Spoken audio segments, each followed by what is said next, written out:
Bonjour les poudreuses, bonjour les poudreux. Aujourd'hui, dans La Poudrière, je vous propose de redécouvrir un épisode de La Poudre qui me tient particulièrement à cœur. Une conversation avec l'autrice groenlandaise Niviaq Korneliussen. C'est l'un de mes épisodes préférés. Et pourtant, c'est aussi l'un des moins écoutés de nos archives, parce que, soyons honnêtes, tout le monde s'en fout du Groenland. Et pourtant, le Groenland est un territoire directement menacé aujourd'hui par les ambitions de Donald Trump et par la crise climatique. À chaque fois que je vois passer un titre sur le Groenland, je suis sidérée par l'indifférence générale, comme si ce territoire, ses habitants, son histoire ne comptaient pas. Pourtant, le peuple groenlandais, un peuple premier, colonisé par le Danemark, porte une culture d'une richesse incroyable. Une culture ouverte, fluide, profondément queer, qui a été ravagée par le colonialisme. Dans cet extrait, Niviaq Korneliussen raconte cette histoire avec une force bouleversante. Son regard sur le Groenland, son rapport à l'identité, au genre, à l'héritage colonial, en fait une voix précieuse pour nos luttes. À l'époque, son témoignage était doublé par la journaliste et écrivaine Élodie Font, et j'espère que vous serez aussi saisis que je l'ai été en le réécoutant. Je suis très heureuse de pouvoir partager à nouveau une partie de cet échange avec vous aujourd'hui et je vous invite non seulement à écouter l'épisode en entier, mais surtout à lire son livre « Homo sapiens », un texte qui raconte le Groenland comme personne, comme littéralement personne. Bonne écoute. Tiens, on a découpé une femme en morceaux rue de la bienséance à 2 pas du chat. Tiens, on a découpé une I am a feminist. Votre livre est vraiment époustouflant pour quiconque nourrit un intérêt pour les études de genre. Vos personnages sont tous non-binaires, même les prénoms que vous leur avez donnés sont très intéressants. Le personnage masculin s'appelle Inuk, ce qui signifie humain. La fêtarde s'appelle Arnak, qui signifie femme. Un autre personnage, qui est un garçon trans, s'appelle Aivik, ce qui veut dire garçon. Vous avez un peu étudié la sociologie, et il faut que vous sachiez qu'en France, les études de genre sont encore très mal comprises, très peu enseignées. Et je me demandais s'il était possible de faire des études de genre au Groenland.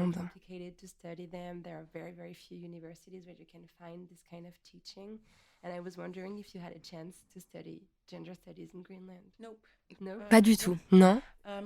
Non, pas du tout. Nous avons une approche du genre très différente au Groenland. Dans notre langue, il n'y a pas de il ou de elle. Tout est non-binaire. Et c'est simplement dans ma nature de savoir ce genre de choses. Arnak signifie femme et Ivik est en réalité une sorte de fleur, mais si vous y ajoutez Ivinuak, cela devient un prénom féminin. Mais la plupart des prénoms sont mixtes.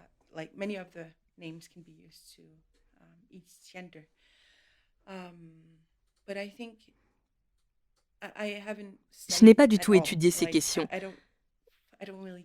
Et je m'en fiche d'ailleurs. Nous ne mettons pas les gens dans des cases. Au Groenland, nos sexualités sont si fluides que nous ne prenons même pas la peine de déterminer si nous sommes bisexuels, pansexuels, autre chose ou encore non-binaires. Parce que ces termes n'existent même pas dans notre langue. Quand vous dites « il arrive », vous ne dites pas « il », vous dites simplement « arrivant », enfin « la personne arrive ». Le fait que notre langage n'inclut pas de notion de genre m'a beaucoup inspirée. Et je pense... Oui, je pense que cette façon de ne pas catégoriser les gens et d'y faire plutôt référence comme à des êtres humains, tout simplement, c'est très important pour moi.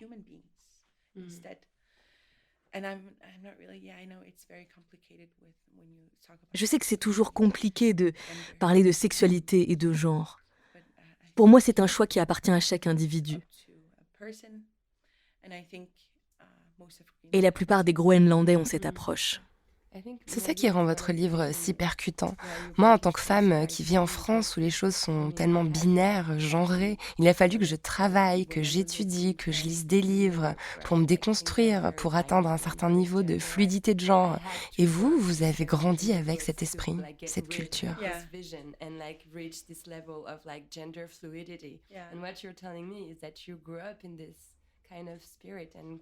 Yeah, exactly. Oui, exactement. C'est ça qui rend votre livre si fort, c'est votre façon naturelle de It's penser. very natural. Oui, c'est très Very naturel. natural, and it wasn't like well thought. Ça n'était pas très réfléchi. Yeah, it felt right. Je l'ai But I juste think, écrit et of ça me course, in semblait our juste. society, the men are- Évidemment, dans nos sociétés anciennes, les hommes étaient les chasseurs car ils étaient plus forts. and the women are- Ils survivaient mieux dans la nature et les femmes étaient celles qui donnaient naissance aux enfants et s'en occupaient. Elles préparaient la nourriture, confectionnaient les vêtements. Je parle d'il y a cela 200 ans. Mais c'était simplement parce que c'était nécessaire. Toute personne de la société existait. Chaque individu comptait.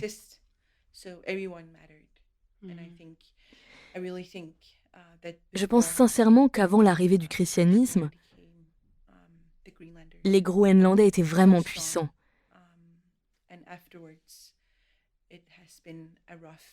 Puis, il y a eu des années difficiles.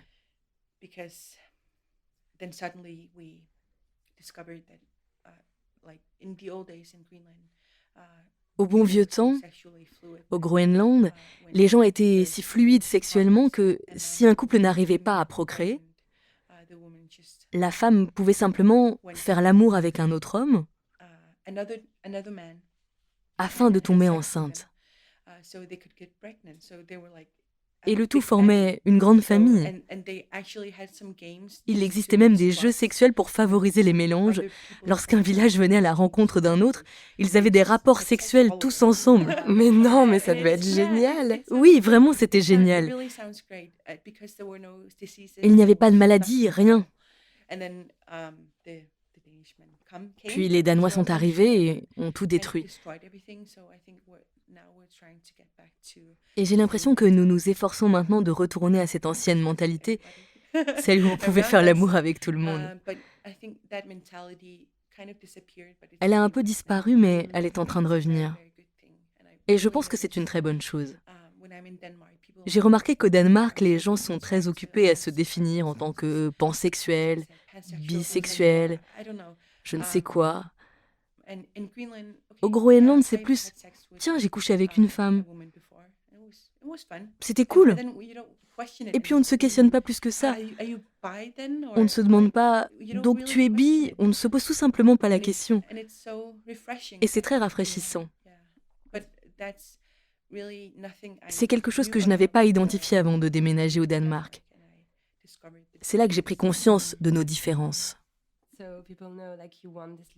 Vous avez gagné un concours littéraire à l'âge de 23 ans. J'ai été nominée. Je ne l'ai pas gagné. C'est genre un vieil homme qui l'a gagné. Non, mais c'est pas juste. Bon, en tout cas, c'était une nouvelle, une histoire d'amour entre deux femmes à San Francisco. Ah non, vous parlez de ce concours-là. Oui, le tout premier. Vous l'avez gagné, celui-là, n'est-ce Oui, pas? oui, celui-là, je l'ai gagné. Et vous avez ensuite écrit Homo sapiens, c'est bien ça? Oui, exactement. Et donc, le gouvernement qui organisait le concours vous a donné 3 mois pour écrire un nouveau livre. Oui. Et vous l'avez fait en 3 semaines. Les 2 premiers mois, je n'ai rien fait. Vous avez procrastiné. Oui, et c'était super. Comme tous les écrivains. Je crois bien que oui. Donc je me demandais, vous avez dit tout à l'heure que vous ne vous attendiez pas à ce que vos écrits atteignent le reste du monde. Vous espériez quoi? Vous attendiez quoi de ce récit?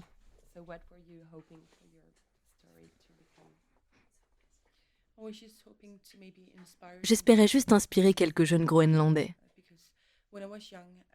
Quand j'étais plus jeune, je m'intéressais beaucoup à la littérature, à la lecture, mais toutes les histoires que je lisais parlaient de chasseurs d'il y a 100 ans.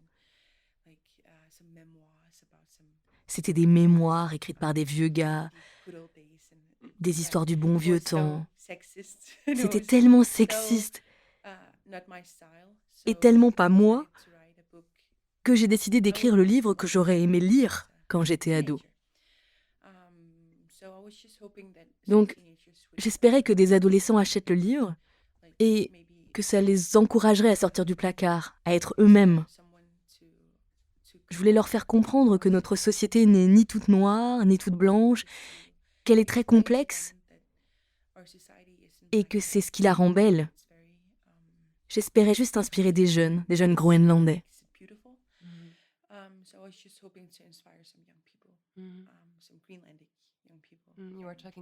Vous vous adressiez à eux en premier lieu. Oui, vraiment. Le livre parle de 5 jeunes qui vivent à Nuuk, la capitale du Groenland. Il y a de l'alcool, du sexe, des fêtes. Ça ressemble à n'importe quelle capitale occidentale. Ça pourrait se passer à Paris ou à New York. Il y a aussi beaucoup de dépression liée à cette quête d'identité dont vous parliez tout à l'heure. Cette universalité que vous mentionnez, je crois qu'on l'atteint à travers cette déprime qui me semble être très symptomatique du XXIe siècle.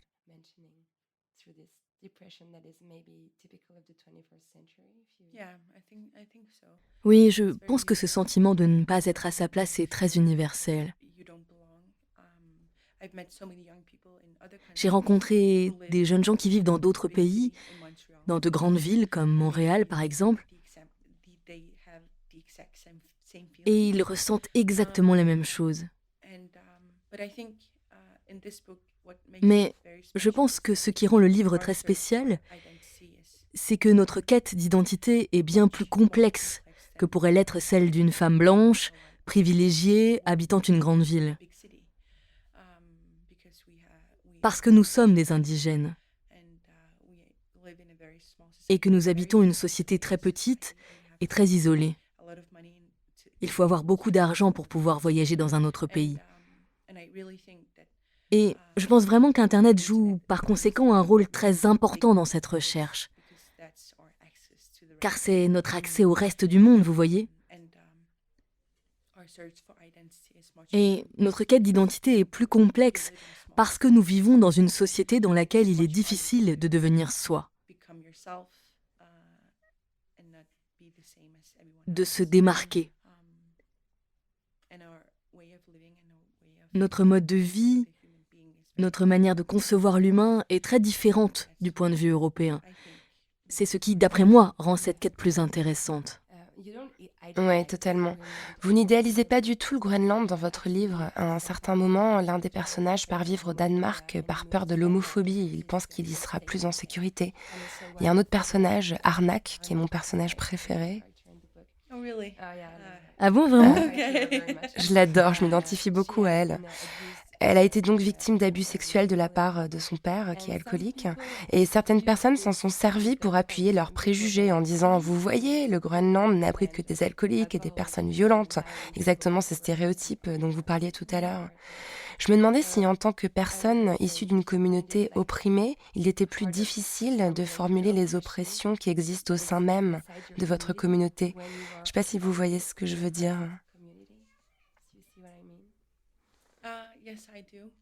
Oui, je vois.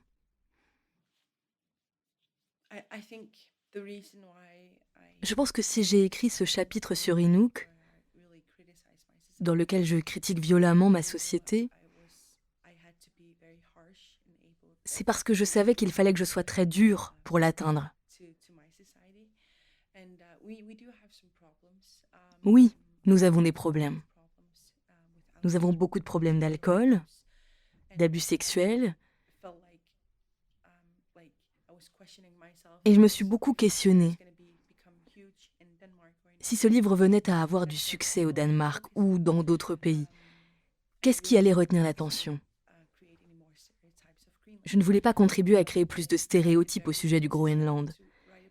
Mais je ressentais aussi la nécessité de l'écrire, car je voulais que ma société entende cette critique de la bouche d'une jeune Groenlandaise et pas d'un Danois.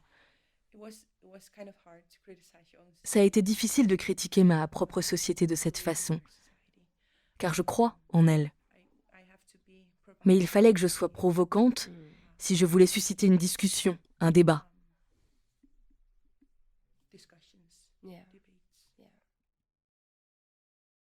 Vous venez d'écouter un extrait de La Poudre. Si ce passage vous a touché, Intrigué, révolté, je vous invite à réécouter l'épisode en entier. Il est disponible sur le flux de la poudre et au bout du lien en description de l'épisode. Si vous aimez mon travail, vous pouvez aussi me retrouver sur mon nouveau podcast Folie douce, où je parle de santé mentale, et surtout sur La douceur, ma newsletter sur Substack, où je partage des réflexions plus intimes. Tous les liens sont en description de l'épisode. Merci aux personnes qui ont rendu la poudre possible à l'époque, Zisla Tortello et Aurore Mailleux. Et merci à celles qui m'accompagnent aujourd'hui, Marion Emery, Marie-Laurence Chéry, Lou Ozanam Simon. Et surtout, merci à vous de continuer de faire parler la poudre.